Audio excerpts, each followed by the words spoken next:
Welcome to this explainer. आज हम दुनिया के सबसे अमीर तरीन शख्स के हैरत अंगेज और नशीबो फराज से भरपूर सफर का जायजा लेने वाले हैं। देखेंगे कि कैसे एक शुरुआती कोडिंग की दुनिया से निकलकर 400 बिलियन डॉलर की अजीम टेक सल्तनत खड़ी की गई। यह सफर वाकई लाजवाब है। ये सवाल वाकई दिमाग घुमा देने वाला है ना, कि आखिर कैसे एक 12 साल का बच्चा जिसे स्कूल में बुरी तरह बुली किया जाता था, आगे चलकर रॉकेट्स, इलेक्ट्रिक कार्स और 400 बिलियन डॉलर की दौलत का अजीम बानी बन गया। ये कहानी सिर्फ पैसे की नहीं है, बल्कि पूरे लॉजिक, इंतहाई बड़े रिस्क और एक ऐसे बेमिसाल पैमाने की दास्तान है जिसे हर सोचने वाले जहन को जरूर जानना चाहिए।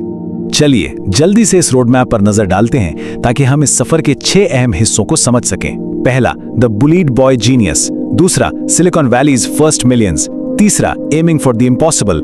चौथा, 2008 का सर्वाइवल क्राइसिस। पांचवा, एक्सपैंडिंग द टेक एम्पायर। और आखिर में वेल्थ, पावर एंड कंट्रोवर्सी। शुरू करते हैं हमारे पहले हिस्से से, द बुलीड बॉय जीनियस, यानी इब्तदाई जिंदगी और फाउंडेशन। साउथ अफ्रीका के शहर प्रिटोरिया में पले बड़े इस बच्चे का दिमाग बिल्कुल एक सुपर कंप्यूटर की तरह काम करता था। शुरू में तो वालिदैन और डॉक्टर्स को लगा कि शायद इसकी सुनने की सलाहियत में कोई मसला है, क्योंकि वो बस अपनी ही ख्याली दुनिया में घूम रहता था।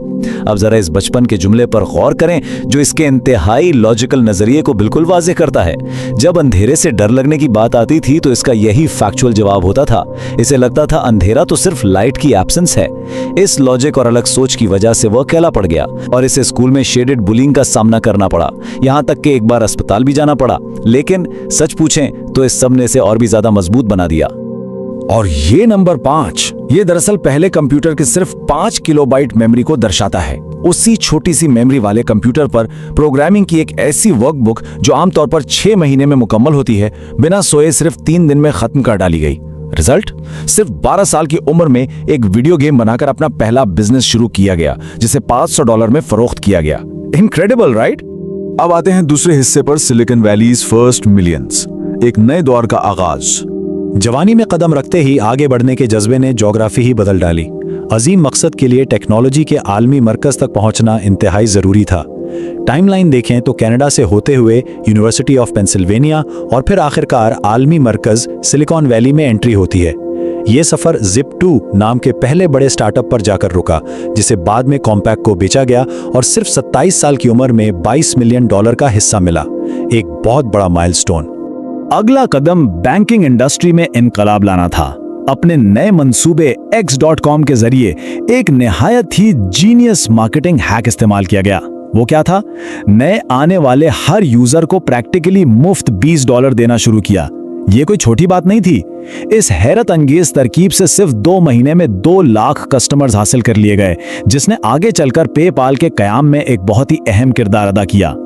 यहाँ सबसे ज्यादा गौर करने वाली बात यह है कि अगरचे इस विजन ने पेपाल जैसे अजीम प्लेटफॉर्म को जन्म दिया, लेकिन सख्त तरीन मैनेजमेंट स्टाइल, जिसमें हर छोटी चीज को माइक्रो मैनेज करना और गलतियों पर सरेआम तनकीद करना शामिल था, कंपनी के अंदर शेडेड इख्तिलाफात का सबब बना। नतीजा ये निकला कि हनीमून के दौरान ही उन्हें CEO के ओहदे से फारिग कर दिया गया।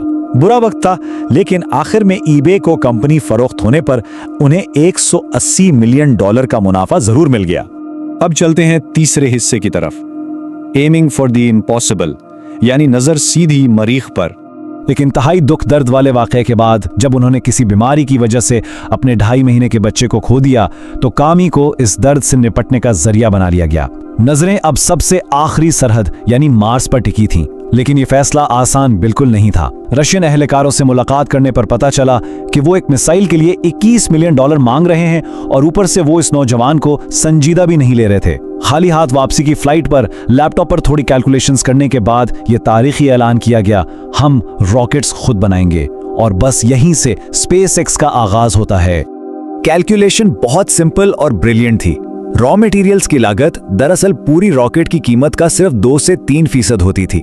इस बुनियाद पर वर्टिकल इंटीग्रेशन यानी डिजाइन और बिल्ड टीम्स को एक साथ मिलाना, पुर्जे बाहर से लेने के बजाय इन हाउस तैयार करना और सस्ते कंपोनेंट्स का इस्तेमाल करना उनकी बुनियादी पॉलिसी बन गई। ये एक कंप्लीटली गेम चेंजिंग अप्रोच थी। जरा इस फर्क पर गौर करें। मैन्युफैक्चरिंग के पूरे अमल को नए सिरे से सोचकर मकसद खलाई सफर की लागत को 90% तक कम करना था। जहां दीगर कंपनीज 600 किलोग्राम वजन खला में भेजने का $70 मिलियन चार्ज कर रही थीं, वहां स्पेसएक्स के फैल्कन 1 का मकसद इसे सिर्फ $7 मिलियन में मुकम्मल करना था। Absolutely mind blowing. लेकिन बड़े ख्वाबों के लिए बड़ा सरमाया चाहिए होता है। यहां आता है चौथा हिस्सा, द 2008 सर्वाइवल क्राइसिस। खाला में इनकलाब लाने की कोशिशों के साथ साथ आम रिवायती इलेक्ट्रिक गाड़ियों की नाकामी के बाद ऑटो इंडस्ट्री को तब्दील करने के लिए टेस्ला मोटर्स पर भी सरमायाकारी की जा रही थी। मकसद ऐसी high performance lithium ion battery car बनाना था, यानी रोडस्टर, जो 300 किलोमीटर की रेंज दे और सिर्फ 4 सेकंड में 100 किलोमीटर फी घंटा की रफ्तार पकड़ ले। लेकिन एक बहुत बड़ा मसला था, प्रोडक्शन की कीमत कंट्रोल से मुकम्मल तौर पर बाहर हो चुकी थी। टेंशन अपने इंतहा पर थी। लगातार 3 फाल्कन 1 रॉकेट्स तबाह हो चुके थे। $100 मिलियन लिटरली खला में जल चुके थे और टेस्ला रोडस्टर बनाने की लागत $1 लाख तक जा पहुंची थी। ऊपर से 2008 का आलमी मालियाती बहरान शुरू हो गया। खतरा इस हद तक बढ़ गया था कि सिर्फ चंद मजीद दिनों की बका के लिए अपना जाती सरमाया, यहां तक कि अपनी मैक्लारन गाड़ी तक फरोख्त करनी पड़ी। सब कुछ दांव पर लगा था। और फिर दरमियान में वो लम्हा आया जिसने वाकई सब कुछ बदल दिया। दिसंबर 2008 में चौथी लॉन्च आखिरकार कामयाब हुई और फैल्कन 1 ऑर्बिट में पहुंच गया। इस एक कामयाबी ने नासा से $1.6 बिलियन का कॉन्ट्रैक्ट दिला दिया, जबकि दूसरी तरफ बिल्कुल आखिरी वक्त पर एंड क्रिसमस की शाम पर मिलने वाली इमरजेंसी फंडिंग ने टेस्ला को मुकम्मल तबाही से बचा लिया। फ्यू, सर्वाइवल हो गया। पांचवां हिस्सा, एक्सपैंडिंग द टेक एम्पायर। बका के बाद मुकम्मल गलबा। 2008 के उस शदीद बहरान से निकलने के बाद अब मकसद सिर्फ सर्वाइवल नहीं बल्कि पूरी इंडस्ट्री पर डोमिनेशन था। टेस्ला मॉडल एस के लॉन्च ने यह वाज़े तौर पर साबित कर दिया कि एक इलेक्ट्रिक कार को सिर्फ ठीक ठाक होना जरूरी नहीं, इसे एक पहियों वाला कंप्यूटर बनाकर सड़क पर मौजूद किसी भी रिवायती गाड़ी से कहीं ज्यादा बेहतर साबित किया जा सकता है। 17 इंच की बड़ी टच स्क्रीन, ऑटोमेटिकली होने वाले सॉफ्टवेयर अपडेट्स और अपनी जगह से पॉप आउट होने वाले डोर हैंडल्स ने तो कार की दुनिया में वाकई धूम मचा दी थी। इनोवेशन की ये रफ्तार कभी नहीं रुकी। रीयूजेबल रॉकेट्स अचीव करना, जिससे खलाई सफर की लागत में बेपनाह कमी आई, दिमाग और कंप्यूटर को जोड़ने वाली कंपनी न्यूरालिंक बनाना, और फिर 2023 में ट्विटर को अक्वायर करके सोशल मीडिया के मैदान में उतरना। ये टाइमलाइन साफ दिखाती है कि आगे बढ़ने की ये लगन किसी एक फील्ड तक महदूद नहीं है। छठा और आखिरी हिस्सा, वेल्थ, पावर एंड कंट्रोवर्सी। इस बेमिसाल ताकत का दूसरा रुख। आज हम एक ऐसी जदीद हकीकत में रह रहे हैं जहां ये अजीम सल्तनत हमारी मुवासलात, ज़राए आमद-ओ-रफ्त और यहां तक कि सियासत पर भी अपना असर डालती है। इस टेबल पर नजर डालें तो ये सच में हैरान कुन है। SpaceX, Tesla, Neuralink, the boring company, x और XAI। AI से लेकर जमीन दोज ट्रांसपोर्टेशन तक, यही वो मुकम्मल पोर्टफोलियो है जिसने नेटवर्थ को तकरीबन $400 बिलियन तक पहुंचा दिया है। ऐसा स्केल पहले शायद ही कभी देखा गया हो। ताहम इस एक्सप्लेनर में ये निशानदेही करना लाजमी है कि इस अजीम दौलत के साथ साथ शेडेड कंट्रोवर्सीज भी जुड़ी हुई हैं, जैसे कि खौफनाक हद तक काम का दबाव, एक्वायर्ड कंपनीज में बड़ी तादाद में लेऑफ्स और स्टॉक मार्केट में इनके जाती बयानात का शदीद असर होना। इसके अलावा इलेक्शन कैंपेन्स में दोस्तों $80 मिलियन तक डोनेट करना और नए आने वाली ट्रंप एडमिनिस्ट्रेशन के साथ करीबी ताल्लुकात होना। पॉलिटिकल और फाइनेंशियल पावर का ये कॉकटेल काफी पोलराइजिंग है।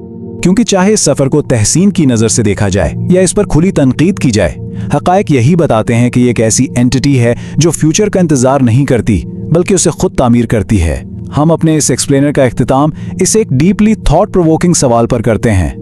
जब एक इंतहाई मंतिकी सोच आने वाले कल को तश्कील दे रही हो, तो वो कौन सा मकाम आता है जहां ऐसी बेमिसाल ताकत एक नाकाबिल तस्खीर, अनस्टॉपेबल कुव्वत बन जाती है? ये सवाल यकीनन हम सबको सोचने पर मजबूर करता है।